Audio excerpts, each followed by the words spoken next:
السلام علیکم دوستانو، په دې هیله چې ټول به راته روغ او جوړ خوشحاله اوسئ. دوستانو، په نننۍ ویډیو کې مې د کرکټ په اړه څو تازه لنډ مهم خبرونه درته چمتو کړي دي. په دې هیله چې خوښ مو سي. راشد خان په بیګ باش لیګ کې شرف الدین اشرف، سمیع الله شینواری، حشمت الله شایدي، عظمت الله عمرزی، ظاهر خان او نور احمد لکنوال د نیپال په لیګ کې همداسې د افغانستان او پاکستان لوبو په اړه تازه معلومات درکوم. ویډیو تر اخره راسره وګورئ، انشاءالله پوره معلومات درکوم. ډیوین براو او رسل په دغه نوملړ کې له راشد خان وروسته دي. د افغانستان کرکټ ملي لوبډلې لوبډلمشر او مخکښ ورو پچونکی راشد خان په روان کال کې یو ځل بیا په شلاوریزه کرکټ کې تر ټولو مخکښ وکټ اخیستونکی لوبغاړی سو او دغه ریکارډ په خپل نوم ثبت کړ. خو بل خوا راشد خان د څلورم ځل لپاره په یو کال کې د 15 پلس وکټ اخیستو ریکارډ هم ثبت کړ چې تر اوسه داسې کارنامه کوم بل توپچونکی نه ده کړې او دا یوازینی ویاړ له راشد خان سره دی. په دې نوملړ کې راشد خان د څلورم ځل لپاره په یو کال کې له 15 زیاتې وکټې واخیستې او په دې نوملړ کې یوازې 2 ویسټ انډیزي لوبغاړو ډیوین براو او انډر رسل یو ځل 15 پلس وکټې اخیستې دي. راشد خان په 2022 کال کې په شلاوریزو لوبو کې تر ټولو زیات یو اتیا وکټې ترلاسه کړي دي چې په لومړي مقام کې دی.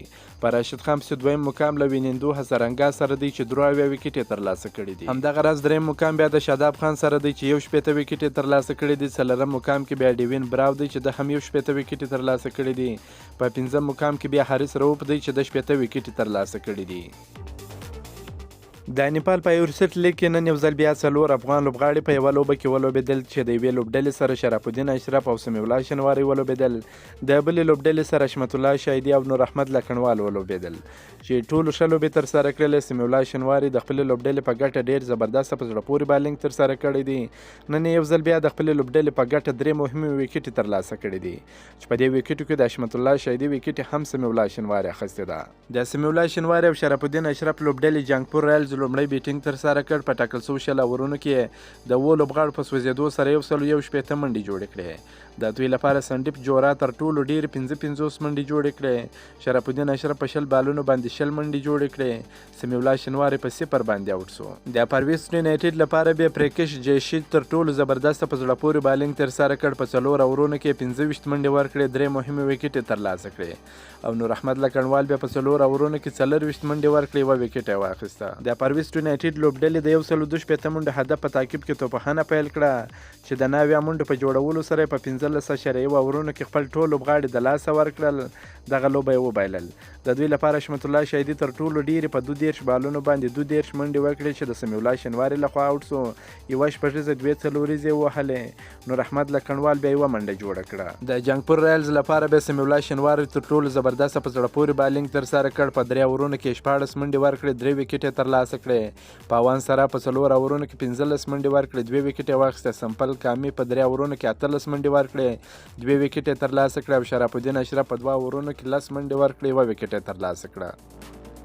په بله لوبه کې بیا عظمت الله عمرزی او ظاهر خان پکتین د بیټسمینانو لخوا ښه وټکول سول خو کومه وکټ یې هم ترلاسه نه کړه.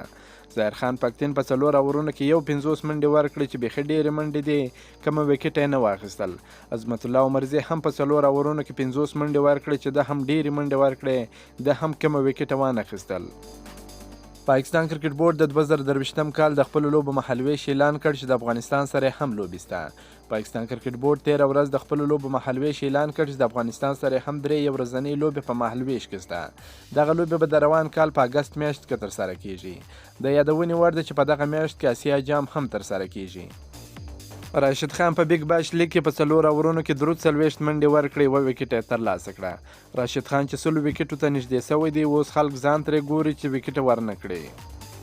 شهزاد محمدي یو ځل بیا د پاکستان پېښور ښار کې د ډرای فروټ والا سره ولیدل سو. ویل کېږي چې نیم درزن افغان لوبغاړي یو ځل بیا پاکستان ته مهاجر سوي دي. د نورو هیوادونو لوبغاړي چې کله دغه ملک ته راځي نو پر امنیت یې نیول کېږي. ډېر په امنیت کې په دې هیواد کې ګرځي، خو زموږ لوبغاړي بې سواله بې جوابه په دې ملک کې ګرځي، نه یې څوک عزت کوي، خپل عزت هم خرابوي، خپل کرکټ ته هم نقصان رسوي. لکه څنګه چې تاسو شفیق الله شفق مخکې کتلی دی چې په کلیوالي ټورنمنټونو کې برخه اخلي، نو اوس افغان کرکټ بورډ هم پوره بندیز پر لګولی دی. نو داسې شهزاد محمدي، داسې نور لوبغاړي په دغه ملک بې سواله بې جوابه ګرځي، نه یې څوک د امنیت سته، نه یې څوک پوښتنه کوي چې تا هلته څه کوې څه نه کوې.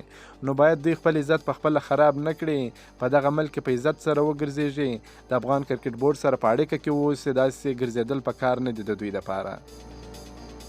که مو دا ویډیو خوښه شوې در سره لایک یې کړئ او د خپلو ملګرو سره هم شیر کړئ. که په دې چینل کې نوي یاست پوپل سپورټ در سره سبسکرایب کړئ. د نور تازه معلوماتو لپاره هم زموږ سره اوسئ. تر بلې ویډیو پورې د الله په امان.